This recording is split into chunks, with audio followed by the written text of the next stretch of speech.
नमस्कार दोस्तों, मैं सरोज पांडे। 22 जनवरी को अयोध्या चलिए। मुझसे बहुत लोगों ने कहा है कि 22 जनवरी को अयोध्या चलिए, और मैंने भी बहुत सारे लोगों से कहा 22 जनवरी को अयोध्या चलिए। मेरे बहुत सारे साथी अयोध्या जा रहे हैं 22 जनवरी को। मैं भी जा रहा हूँ। कारण क्या है? कारण यह है कि भगवान राम, जिनका कम से कम 10,000 वर्ष पुराना इतिहास रहा है, हमारे जीवन का आदर्श, एक ऐसा भगवान जिन्हें मैं तो इस तरफ से देखता हूँ कि एक बहुत ही पुरानी कहावत लोग कहते हैं कि आदमी कभी भगवान नहीं बन सकता, लेकिन भगवान राम ने साबित कर दिया कि एक आदमी इतनी ऊंचाई पर चले गए कि उन्हें हम सब भगवान कहते हैं। दूसरे एंगल से कहा जाता है भगवान वो पहले से थे, मनुष्य के रूप में उन्होंने अवतार लिया। दो तीर का निशान है आपके सामने।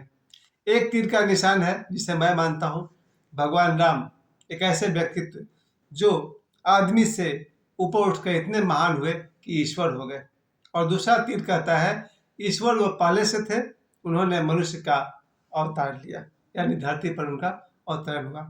दोनों हालत में भगवान राम भगवान है, ईश्वर है। ये इतनी सुंदर बात है। आज चूंकि गुरुवार है, मुझे लगा कि मैं लोगों से कुछ अध्यात्म की बात करूं, तो मैं पहली बात कहूंगा, जीवन में सदगुरु, भगवान राम को सिर्फ वही पहचान पाएंगे जिनके पास सदगुरु है। बाकी सभी पूरी तरह नहीं पहचान पाएंगे। गीता में बहुत सुंदर श्लोक में कहते हैं भगवान श्री कृष्ण कि शस्त्रधारियों में मैं श्री राम हूँ। भगवत गीता में जब वो 10वां अध्याय में वो बताते हैं भगवान कृष्ण अपने बारे में, मैं गंगा हूँ, मैं कपिल मुनि हूँ, बहुत सारे नाम लेते हैं। उसमें वो कहते हैं कि मछलियों में मगर हूँ, पवित्र करने वालों में वायु हूँ, और शस्त्रधारियों में श्री राम हूँ। क्यों भगवान कृष्ण अपने आप को कहते हैं कि मैं श्री राम हूँ? इस पड़ोसों ने हम लोग को समझाया था गीता के प्रवचन में कि भगवान कृष्ण ये कहते हैं कि भगवान राम इतने शांत हैं और फिर भी शक्तिशाली हैं। भगवान राम को आप देखिए, पूरे जीवन में आपको याद आ जाएगा, आपके जीवन में दो ही टाइप के लोग होंगे, या तो भगवान राम जैसा या या तो भगवान राम जैसा या रावण जैसे। हमारा जीवन, मैं अपनी बात कर रहा हूँ, 50 साल के जीवन में, मेरे जीवन में 100 में 90 लोग रावण जैसे रहे, 10 लोग राम जैसे थे। और ऐसे ही हम सब की जिंदगी है। और मैं नए बच्चों को लेकर बहुत ज्यादा चिंतित हूँ 2024। इसलिए 2024 के शुरू में ही मैंने कुसंग का त्याग कर दिया। मैं फिर से कहना चाहूंगा, 2024 के प्रथम दिन 1 जनवरी को ही मैंने कुसंग का त्याग कर दिया। कुसंग विष है, बुरी संगति छोड़ दीजिए, त्याग दीजिए, नहीं तो आप जीवन में अमृत का न स्वाद ले पाएंगे और न दर्शन कर पाएंगे। आज का वीडियो विशेषकर सभी बच्चों के लिए है, जिनसे मैं कहना चाहता हूँ अपने जीवन में राम को, भगवान राम को उतारिए, और भगवान राम को वही उतार पाएंगे जिनके जीवन में शुद्धता आना शुरू हो जाएगा। भगवान राम, मैं तो बचपन से ही, शायद 4-5 साल की उम्र से ही, मेरा गांव है छपरा बिहार में, हम लोग मंदिर में जाते थे, और जो गांव का मंदिर है हनुमान जी का, मेरे घर से लगभग 1 किलोमीटर दूर है। बीच में खेत है, जंगल है, बांसवाड़ी है, फुलवाड़ी है, उन सबको पार करके हम लोग भगवान राम के मंदिर में जाते थे। वहां पर बचपन से ही हर गुरुवार को सत्संग होता रहा है मेरे गांव में, और वहां हम लोगों ने श्री रामचरितमानस इतनी बार सुना। और सबसे बड़े दिन मेरे पिताजी की है। रात को 9 बजे के आसपास जब हम लोग सोते थे, तो मैं पिताजी के साथ नहीं सोता था। पिताजी मुझे रोज रात को श्री रामचरितमानस की कथाएं सुनाते थे। रोज रोज वही कहानी, लक्ष्मण जी को शक्ति बाण लग गया, हनुमान जी संजीवनी लाने गए, और राम जी को वनवास हो गया। प्रतिदिन वही बात सुनते सुनते हम लोग सो जाते थे। और जितने भी साइकोलॉजिस्ट हैं, मनोवैज्ञानिक हैं, वो कहते हैं कि अगर कोई बात अर्ध निद्रा की अवस्था में कही जाए तो वो सम्मोहन की अवस्था में चला जाता है। रोज सोते समय एक ही बात सुनते सुनते हम लोग समझ गए थे भगवान राम से जो हमारा प्यार हो गया वो अनजाने में हो गया। जैसे जैसे बड़े हुए समझ में आ गया भगवान राम एक ऐसे आदर्श पुत्र। और तब मैं बात करूंगा कि अयोध्या चलना है, बिल्कुल चलना है। कैसे चलना है, कब चलना है, किस ट्रेन से चलना है, उसकी बात जरूर होगी। पहले हम लोग भगवान राम को समझ लें। एक आदर्श पुत्र आप सभी जानते हैं, मेरे लिए कहने के लिए कुछ बचा नहीं है। एक आइडियल पुत्र, आदर्श पुत्र, एक आदर्श भाई। आप सब समझ सकते हैं भाई का जीवन में क्या महत्व है। अगर भाई अच्छा हो तो राम जैसा, या छोटा भाई हो तो लक्ष्मण या भरत जैसा। और अगर यहाँ तक कि रावण के पास जो भाई थे कुंभकर्ण, वो भी समझदार थे। जब कुंभकर्ण को पता चला कि रावण ने माता सीता का हरण कर लिया है, तो पहले उसने रावण को समझाया था।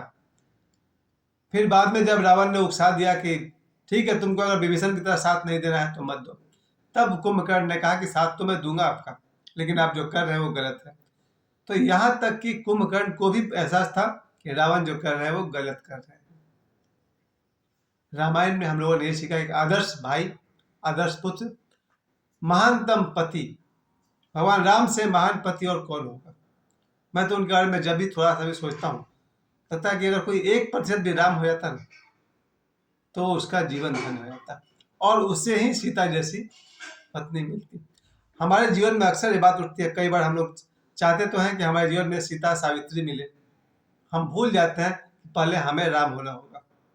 एक आदर्श पति भगवान श्री राम, एक आदर्श मित्र, क्योंकि उनकी मैत्री सुग्रीव से थी, बाद में विभीषण से हुई। और भगवान राम और हनुमान जी के बीच क्या संबंध है, वो तो भक्त भगवान का संबंध है। धीरे धीरे और ऊंचाई पर आप जाएंगे तो आपको रामेश्वरम के दृश्य में समझ में आएगा, भगवान शिव के पैरेलल भगवान श्री राम है, भगवान शिव के समानांतर भगवान श्री राम है। जहाँ रामेश्वर नाम रखा जाता है उस तीर्थ का, वहाँ एक प्रसंग आता है हमेशा, जहाँ शिव जी से पूछती है माता पार्वती कि रामेश्वर कौन है।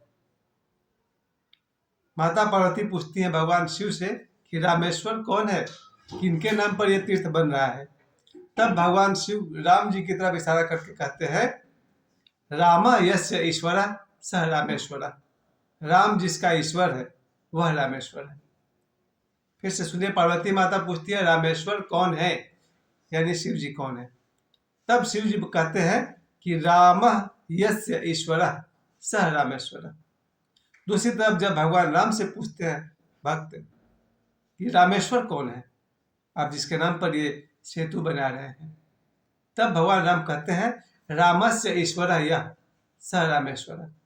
रामस्य ईश्वर यह सह रामेश्वर, यानी जो राम का ईश्वर है वही रामेश्वर है। यानी कि रामायण में यहाँ तक पहुंचकर आपको दिखेगा कि भगवान शिव और भगवान राम दोनों पैरेलल हैं, समानांतर हैं। और तीसरी बात, जो विष्णु जी हैं आप सभी जानते हैं, भगवान विष्णु के अवतार है भगवान श्री राम। इतनी ऊंची महिमावान पुरुष भगवान श्री राम का जो मंदिर अयोध्या में था इसलिए कह रहा हूँ क्योंकि बाद में उसे बाबर ने तोड़वा दिया था और उसका नाम पड़ गया था बाबरी मस्जिद। 400-500 वर्ष के संघर्ष के बाद दोबारा जब 2023 में उसकी पुनर्स्थापना की घोषणा हुई, जब कोर्ट ने डिक्लेयर किया कि वहाँ भगवान श्री राम का जन्म स्थान है, वहाँ फिर श्री राम मंदिर बनेगा।